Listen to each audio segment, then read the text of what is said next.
isso. Então é isso. E tem um terceiro aspecto que eu acho fundamental a gente lembrar também, porque ele chega a ser uma ironia do destino, é que essas pessoas estão sendo julgadas por uma lei que foi assinada por Jair Bolsonaro.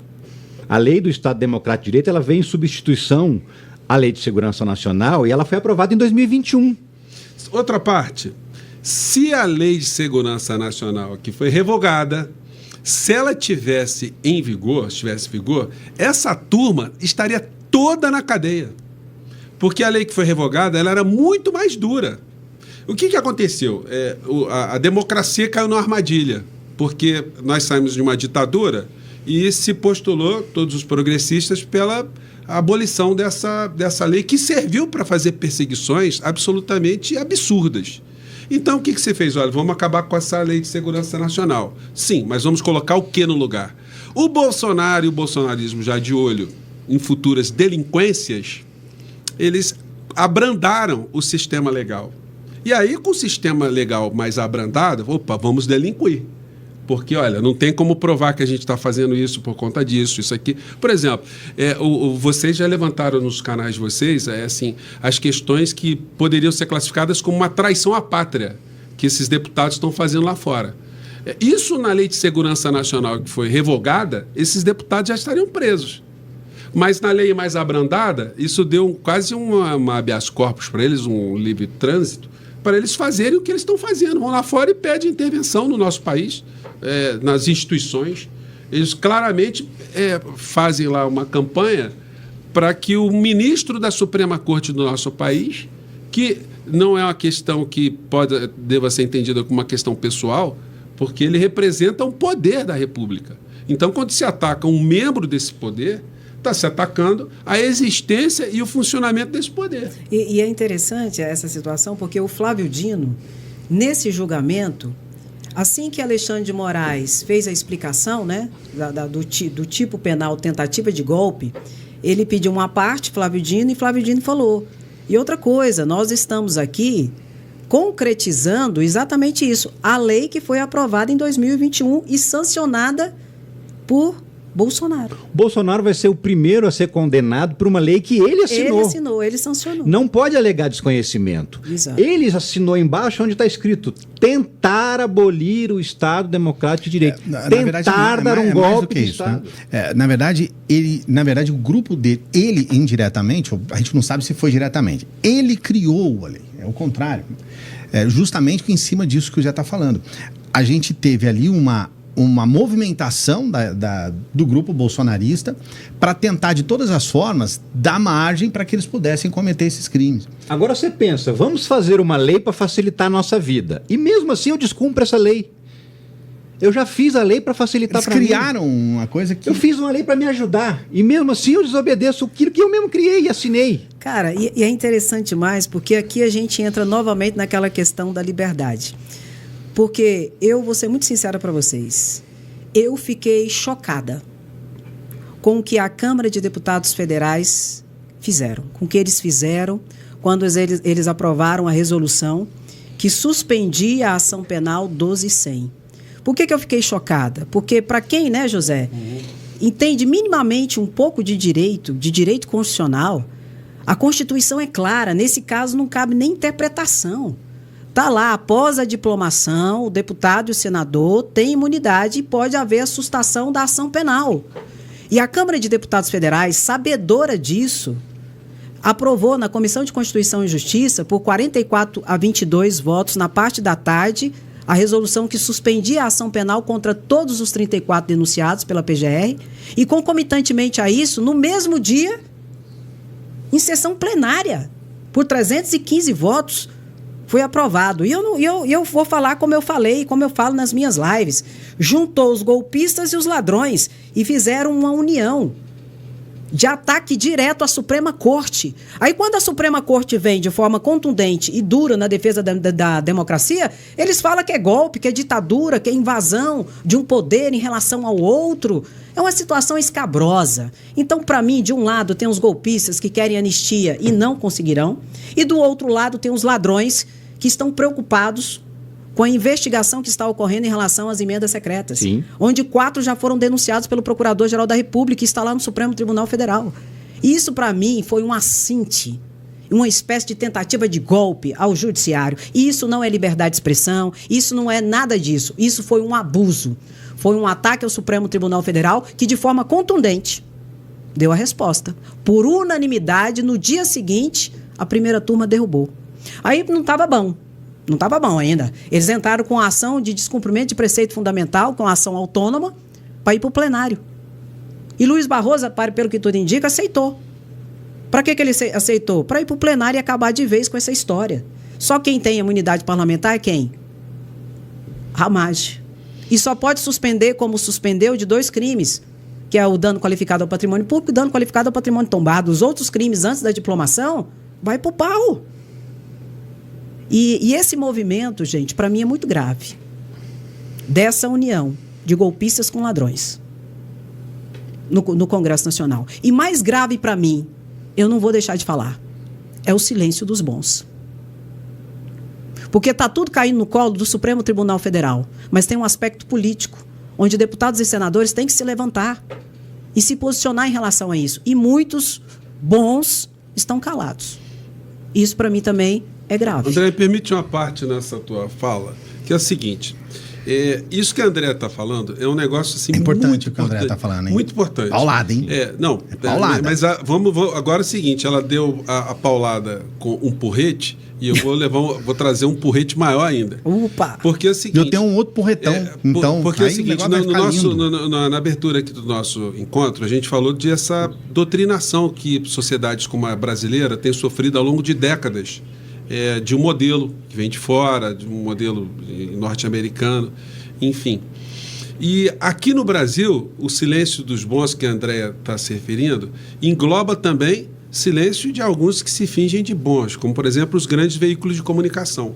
Porque nós somos comunicadores, aliás, estou lendo aqui o chat, muitas perguntas de vocês, obrigado a todos vocês que estão fazendo perguntas, e cobranças também, porque não tem outros amigos aqui na nossa mesa. É porque é uma questão conjuntural. Só tem 4 cadeiras aqui. Só tem 4 microfones, senão virava um ônibus isso mas aqui. Nós um deslocamento, né? O combate a esse negacionismo, essa gente tão ruim que se abateu sobre o nosso país, ele fez com que pessoas como nós aqui nos convertessem em irmãos. Então, alguns que não estão na nossa mesa hoje, nós temos contato com eles, vários deles, aí com o Carlito Neto, aqui a Santarém, Thiago dos Reis, e só para falar alguns aqui, o Rony Teles, enfim, vários... Desmascarando, o João Antônio, do Clique Política, são pessoas com quem a gente começou a ter um contato virtual pelas redes e hoje nós temos essa possibilidade de ter esse contato presencial. Então, quem sabe a gente não consiga fazer outras reuniões como essa. Mas eu queria salientar, André... Estou esperando a bordoada. Que é o seguinte, os grandes veículos de comunicação, eles fazem uma omissão, um silêncio consciente, porque eles poderiam fazer o que eles fizeram durante muitos períodos da história do nosso país, quando eles queriam destruir reputações, ou destruir governos, ou destruir partidos políticos. Quando eles fizeram, por exemplo, uma campanha maciça na época do Petrolão, na época do Mensalão, era as imagens com nome de pessoas. E eu desafio, eu estou escrevendo sobre isso, a qualquer pessoa mostrar que, por exemplo, a Rede Globo de televisão vinculou o nome do Bolsonaro, o genocida, ao que estava acontecendo no período da pandemia aqui no nosso país.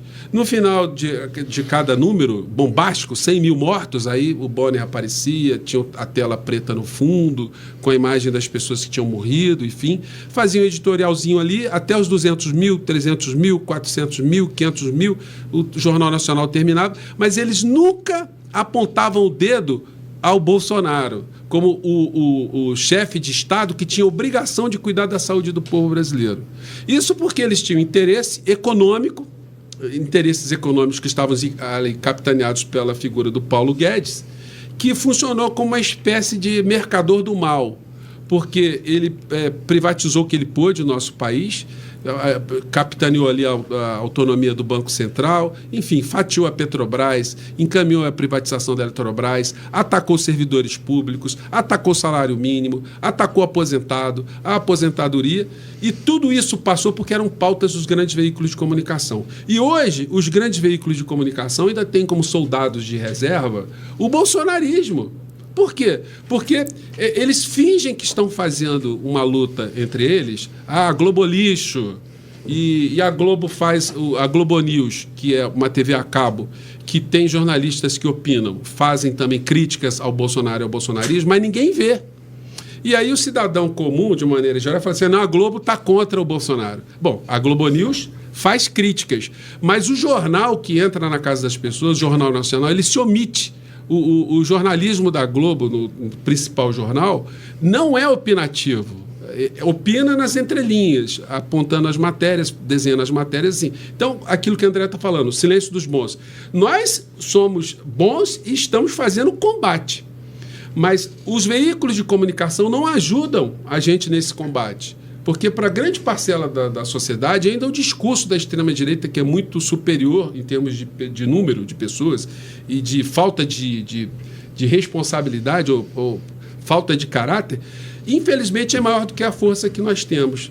Isso, inclusive, gente, é que fez com que a gente estivesse aqui em Brasília, reunidos. Nós estamos aqui mexendo com pessoas, mexendo com ministros, viemos aqui dar sugestões, viemos aqui não para defender um governo, não para defender a figura do presidente da República, mas para dar continuidade a esse combate que nós estamos fazendo antes do Lula virar presidente da República. Porque André fazia, Ricardo fazia, Clayson fazia, todos nós aqui que estamos nas redes, nós fazíamos esse combate. E esse combate precisa de fazer com que os bons, que a André citou aqui, que eles venham também para esse combate, porque senão a gente fica isolado aqui diante dessa avalanche de insanidade. E as narrativas principais, querendo ou não, eu nem conto com a mídia corporativa. Quando eu falei os bons, é rede social. E, notadamente, deputados e senadores que precisam se manifestar. Vou repetir. Todo esse peso sobre o Supremo Tribunal Federal não está certo. Tem o campo político que precisa assumir a sua responsabilidade nesse jogo, que é um jogo pela democracia, pelas liberdades individuais, e que eu estou sentindo falta. Sabe qual a leitura que eu faço, André, disso? Só para completar essa ideia. Sabe qual a leitura, André? É que a impressão que eu tenho é que ministros, o presidente da República, deputados, senadores, eles ficam evitando de fazer esse tipo de combate para não justificar que é tudo uma coisa só. Governo Lula, esquerda e Supremo Tribunal Federal. Porque essa é a narrativa que eles vendem o tempo todo. Então, eu acho que se acaba tendo um pouco de pudor, que eu discordo, eu acho que a André está certa. Eu acho que tinha que entrar mesmo e defender o Xandão. E a democracia que está em jogo, gente. Porque o Alexandre de Moraes, o ministro Alexandre, ele praticamente é um cavaleiro solitário. Nós fazemos a defesa das coisas que ele tem feito dentro do Supremo Tribunal Federal, mas era necessário que os veículos de comunicação sublinhassem contra o que está se lutando aqui no nosso país e que deputados e senadores viessem mesmo, assim, de peito aberto, falar, olha, gente, o ministro da Suprema, até fazendo a ressalva, olha, não é da nossa corrente política, não é uma pessoa de esquerda, o ministro Alexandre de Moraes não é de esquerda, por mais que a direita, a extrema-direita queiram colocar esse rótulo nele, ele não é. Ele é uma pessoa que foi indicada pelo Temer. A gente não pode esquecer disso. A formação dele, a instituição que ele pertenceu, o Ministério Público do Estado de São Paulo, o Ministério Público sempre é uma instituição conservadora. Os concursos são concursos que filtram pessoas com esse tipo de perfil. Enfim, no entanto, o ministro está sendo o garantidor da nossa democracia. Isso precisa ser dito. Isso aí não é fazer apologia a personalista, né? O culto à personalidade. É ser justo e falar, gente, olha só, o cara está ali sozinho, está tomando pancada da extrema-direita inteira. E os veículos de comunicação não se posicionam em relação a isso. Então, os bons, sejam de que partidos forem, têm que entrar nesse combate, como nós entramos aqui. Eu defendo o ministro Alexandre de Moraes, assim, mas com todo desprendimento, porque eu acho que é um dever patriótico, um dever cívico nosso.